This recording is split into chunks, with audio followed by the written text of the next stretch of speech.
Bien, bonjour. Alors, je vais vous parler un tout petit peu de la diversité, de façon un peu diverse et variée. Je profite d'être le dernier pour un tout petit peu critiquer mes camarades. Ils ne pourront pas revenir, il n'y a pas droit de réponse. Alors, la diversité, c'est bien, on parle de diversité. La diversité, en général, c'est bien vu, il faut être diverse. Et donc, par exemple, les divers, c'est toujours quelqu'un, bon, il y a un noir, c'est la diversité, un handicapé, c'est la diversité. Donc, la diversité, effectivement, c'est quelqu'un qui n'est pas tout à fait normal, et c'est une façon politiquement correcte, souvent, de nommer une classification pas très belle. Je vais essayer de parler de ça. Je vais essayer de parler de la diversité tout en parlant de la seule chose qui donne sens à la diversité, c'est qu'il y a des non-diverses, c'est qu'il y a des communs, c'est qu'il y a des universels. Parce qu'à vrai dire, c'est ça qui pose un tout petit peu problème dans notre société, c'est le commun. Hein, le commun. J'essaierai de vous dire, en respectant les temps, pourquoi les communs s'est fait la malle, pourquoi les communs s'est barré dans nos sociétés. Alors, en principe, on dit la société, c'est tout le monde. Mais ça, ce n'est pas vrai. La société, ce n'est pas tout le monde. La société, c'est un sous-ensemble et on dit à d'autres, aux diverses, de s'intégrer. On les aide à s'intégrer. Donc la société n'est pas tout à fait tout le monde. La société est un sous-ensemble qui se regarde comme la société et les autres, effectivement, les manouches, les métèques, les handicapés, les pas comme il faut, les délinquants, c'est-à-dire tous ceux qui forment pourtant la société. Eux, on leur dit, toi, tu n'es pas tout à fait de la société. Moi, depuis toute ma vie, va-t-on savoir pourquoi, je me suis occupé justement et je me suis senti appartenir à la famille de ceux que, pour reprendre un mot qui est utilisé aujourd'hui, n'ont pas l'agnac. Dans notre société, il y a de nouveaux types d'apartheid. Vous êtes noir, si vous êtes productif, on oublie. Vous êtes handicapé, si vous servez pour que les gens arrivent à l'heure, on oublie. Vous êtes aveugle, si vous servez pour que les autres voient. Bon, bref, on sait utiliser les gens. Mais qu'est-ce qui se passe avec ceux qui ne sont pas utiles? Qu'est-ce qui se passe avec ceux qui n'ont pas l'agnac? Qu'est-ce qui se passe avec ceux qui n'arrivent pas à la méritocratie?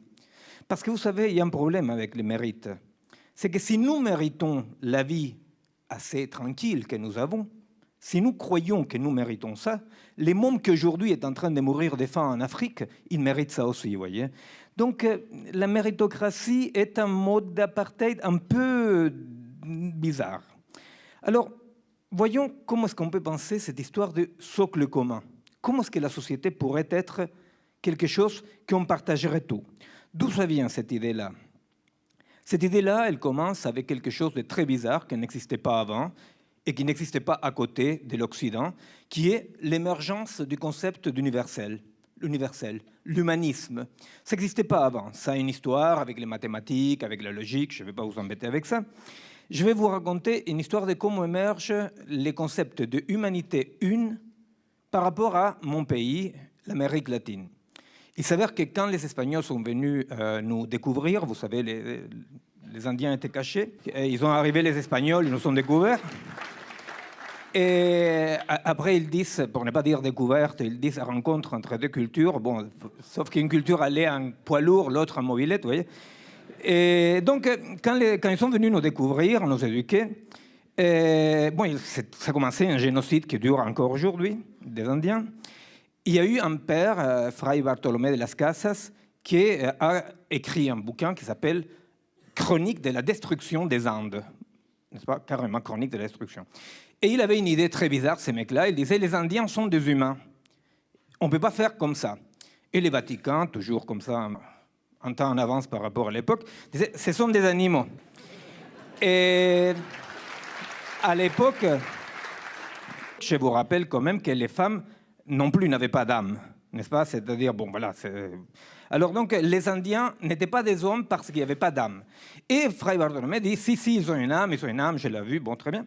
Il y a une controverse. Une controverse, c'est une jute oratoire dans laquelle celui qui gagne a la raison de Dieu. Hein? C'est-à-dire, c'est les jugements de Dieu, celui qui gagne, ça y est, c'est adopté. Alors, il y a Sepúlveda, pour le côté progressiste du Vatican, qui dit que les Indiens ne sont pas des humains, et Fray Bartolomé, tout petit, qui arrive, il dit si, ils ont une âme, ils ont une âme. Bon, bref, ils discutent, ils avaient le temps compté aussi. Et au bout d'un moment, Fray Bartolomé l'emporte, mais l'emporte d'une façon horrible. Pourquoi? Parce qu'il arrive à dire les Indiens ont une âme, sont donc humains, mais à l'humanité non accomplie.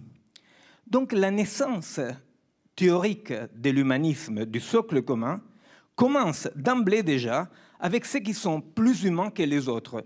Nous sommes tous humains, mais il y en a qui ont l'humanité pas tout à fait accomplie. Quand vous avez l'humanité pas tout à fait accomplie, c'est un peu compliqué parce qu'on vous l'accomplit, vous voyez. Et si quelqu'un vient et vous dit je viens pour t'accomplir l'humanité, vous avez intérêt à sortir en courant. Or, ces socles-là, ces socles communs de l'humanisme, de l'Occident, etc., bien, ce socle-là, aujourd'hui, il est cassé. C'est cassé. Je ne sais pas, il y a la troisième rangée, il y a celui qui l'a cassé, apparemment, ils m'ont dit.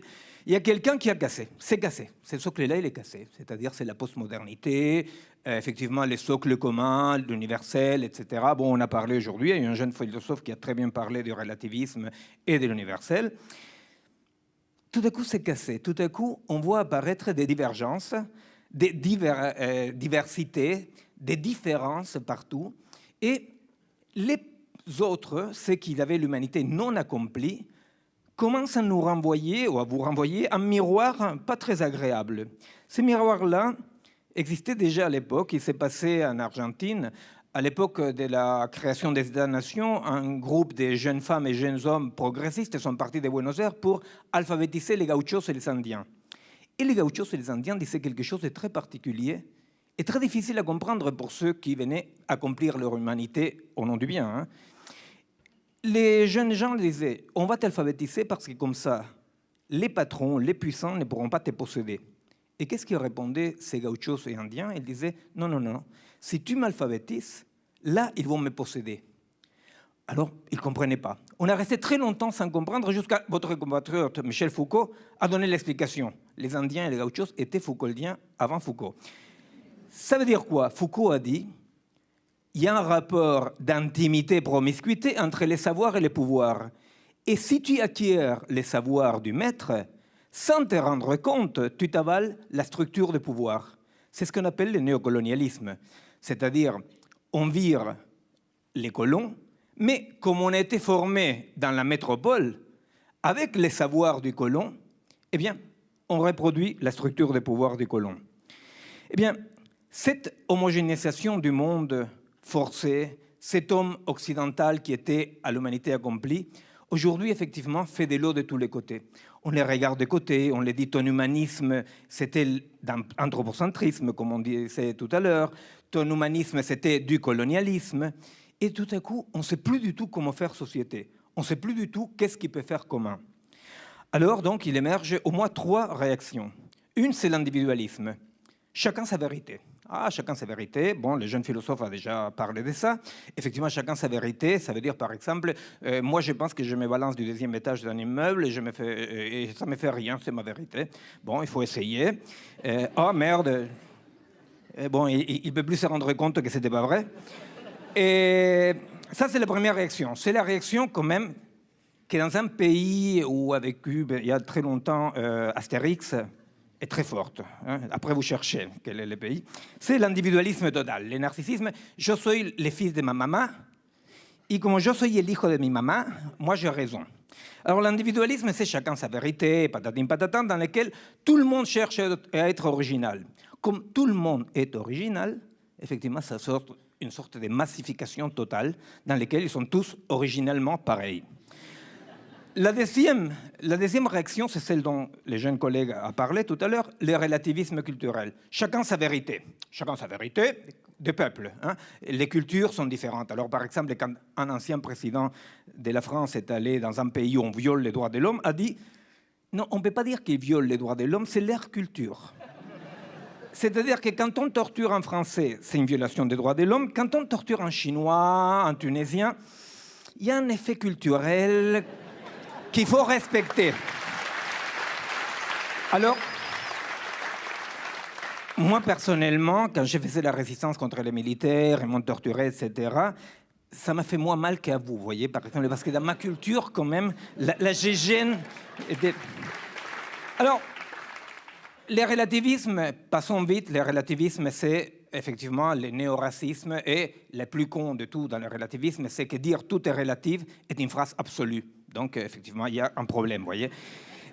Alors, la troisième possibilité est de dire, bon, revenons à l'homme de l'humanisme, revenons à l'homme de l'humanisme, communiquons entre nous, l'agir communicationnel, patatim patatan, au moins il y a un dans la salle qui sait à qui je fais référence. Eh bien, l'agir communicationnel, on va essayer de refaire l'homme de l'humanisme. Tout ça me semble que sont des voies qui conduisent à ne pas pouvoir faire société. À ne pas pouvoir faire société. L'individualisme, effectivement, c'est la barbarie de chacun pour soi, après moi le déluge. En France, il y a une loi pour qu'on s'occupe de ses parents, une loi pour qu'on s'occupe de ses enfants, une loi pour qu'on s'occupe de l'environnement, vous imaginez. Au milieu, il reste une entité qui s'appelle l'individu. On se demande, mais qu'est-ce que c'est? L'individualisme, c'est la barbarie, individualisme radical, je veux dire, non? Et la barbarie. Le relativisme, parlons pas. Et refaire de l'universel, ça me semble impossible. Alors, qu'est-ce qu'on fait? Pour le moment, il surgit une sorte de réponse un tout petit peu bâtarde qui est « on se respecte », vous voyez. Moi, je développe des laboratoires sociaux dans les banlieues, ici en France, depuis très très longtemps, et j'entends dire tout le temps « je te respecte, tu me respectes, je te respecte ». C'est très bizarre, hein, parce que « je te respecte », ça veut dire « je te respecte parce que je te casse pas la gueule ». Alors donc, vous voyez, les respects, vous dites, les respects, c'est ce qui arrive juste avant, boum, le coup de poing. Alors donc, moi, je préfère qu'on me respecte un peu moins et qu'on me tape aussi sur la gueule un peu moins. Donc, moi, je fais l'apologie de quoi? Eh bien, moi, je crois quand même qu'il y a une différence radicale entre multiplicité et dispersion. Le relativisme et la dispersion. Le socle commun est cassé et chacun pour soi, soit individuellement, soit en communauté. La multiplicité n'est pas la dispersion. À plusieurs reprises était évoqué aujourd'hui ici de façon différente quelque chose qui pour moi est central. Comment la multiplicité est cette possibilité que chaque partie possède un tout intérieur. Vous savez, Novalis, il illustrait ça en disant « Est-ce que tu peux dire que tu aimes l'être aimé si tu ne trouves pas l'univers dans l'être aimé ?» Vous voyez, un multiple n'est pas une partie, un multiple n'est pas une dispersion. Mais qu'est-ce qui se passe entre les multiples? Eh bien, les multiples ne sont pas tous d'accord. Les multiples, il n'y a aucune raison qu'ils soient d'accord. Donc, ce que j'ai fait, c'est effectivement l'éloge du conflit. L'éloge du conflit dans lequel on dit non, on n'a pas à être d'accord, on peut ne pas être d'accord, on peut ne pas se respecter, parce que justement, la multiplicité conflictuelle est la base d'un socle social, d'un socle commun dynamique. Ces socles communs dynamiques, qu'aujourd'hui, avec les consensus, avec la communication, il faut être tous d'accord, etc., etc., on l'attaque parce qu'on a peur du conflit. Or, une société qui se prive du conflit est une société qui se condamne à l'affrontement. Plus on veut éviter les conflits, plus on va vers l'affrontement. Soit l'affrontement d'unifier tout le monde sous le même format, le formatage, soit l'affrontement de la différence entre nous. Moi, je crois qu'un manouche, un métèque, un français de souche, qui que ce soit, ils ont quelque chose en commun, qui est le fait de que nous habitons un territoire dont personne n'est le propriétaire. Réenchanter le monde, réenchanter la société, signifie assumer joyeusement ces conflits. Et croyez-moi, on a tout à fait intérêt d'assumer les conflits pour éviter ces petits affrontements merdiques des guerres entre cultures, guerres des religions, qu'on essaye de nous mettre dessus pour nous rediscipliner. Merci de votre attention.